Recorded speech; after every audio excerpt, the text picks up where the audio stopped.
Essa é a segunda questão da parte de aritmética modular e de exponenciação rápida. E ela diz o seguinte: enquanto está andando pela rua, Várzea viu uma placa que dizia Hide and Seek, que é basicamente esconde-esconde em inglês.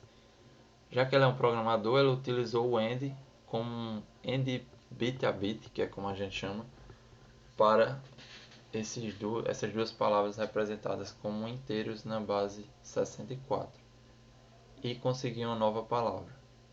Agora Vânia pensa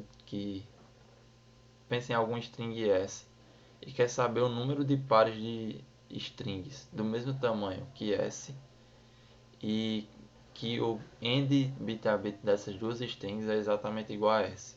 Como esse número pode ser grande, ela pede essa resposta em módulo 10 a 9 mais 7. Aí ele diz a forma que essa string está representada, por exemplo, se for um número entre 0 e 9, a forma que a gente meio que codifica esse número seria como se fosse um número entre 0 e 9 também. Mas se for uma letra entre A e Z, aí a gente deve representar ela internamente como um número entre 10 e 35. Se for uma letra de A a Z minúscula, aí a gente representaria como um número entre 36 e 61. Se for um hífen é 62, se for um underline é 63. São 10 a quinta dígitos. Então a gente tem que fazer algo eficiente também. Inicialmente, uma coisa que a gente tem que observar é como é que funciona o AND bit a bit. Para quem ainda não sabe, por exemplo, o número é representado no computador como um número binário, certo? Então,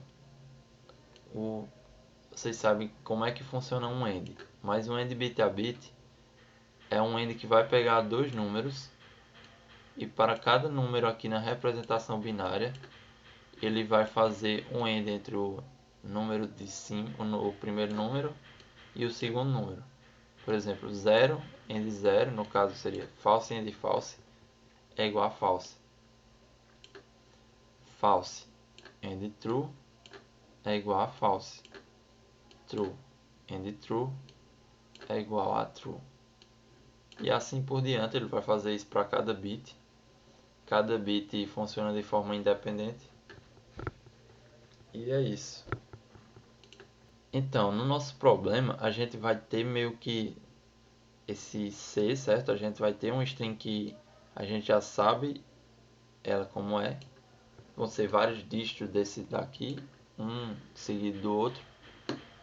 Aí, meio que a gente quer saber quantas possibilidades de A e B que a gente consegue ter para cada C, certo?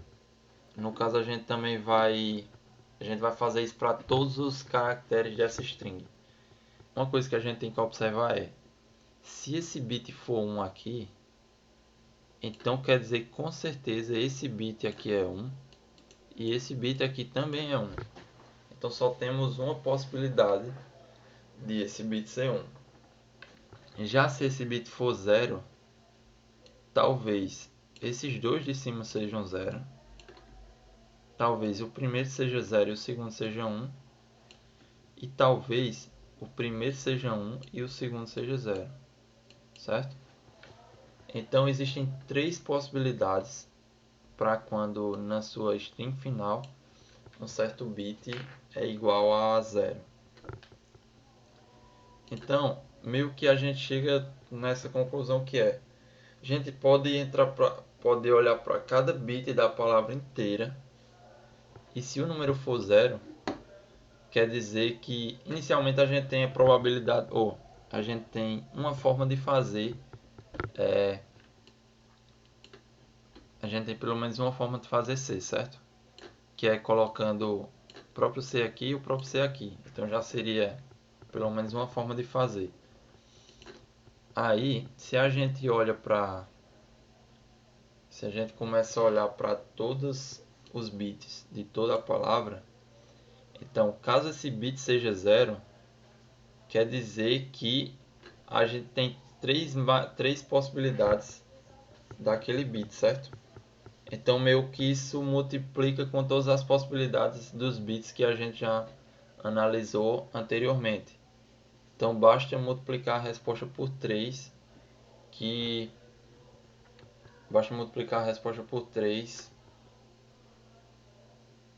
isso vai representar todas as possibilidades que a gente já cobriu até o momento. Deixa eu ver, por exemplo, aqui. Nesse caso aqui, a resposta seria 3, que é desse bit aqui, vezes 3, desse bit aqui, vezes 3, vezes 3. Seria 3 a quarta, que é 81. A resposta, se a string completa fosse só esse daqui, seria 81. E aqui, só dando uma observação, como é que uma forma boa de você saber o bit em cada posição, é só você usar essa notação aqui. Funciona em Python, funciona em C++. Eu tenho praticamente certeza que isso funciona em Java também.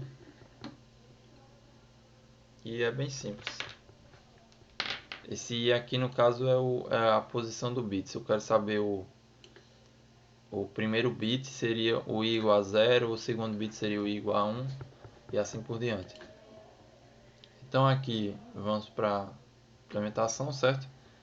Toda essa parte aqui é basicamente eu transformando cada caractere em um número, certo? No número correspondente que ele fala lá no enunciado da questão. E apenas essa parte aqui é meio que o que é realmente para fazer na questão. Ele vai iterar para cada bit do número, certo? Como são de 0 até 63 e são 64 possibilidades, certo? Então são 2 elevado a sexta possibilidades. Então quer dizer que é um número de 6 bits. Então a gente vai andar pelos 6 bits, que é de 0 até 5. E a gente vai, após isso, verificar o jésimo bit do número i, que é o número correspondente ao caractere. Se for igual a 0, então quer dizer que a gente tem que multiplicar nossa resposta por 3.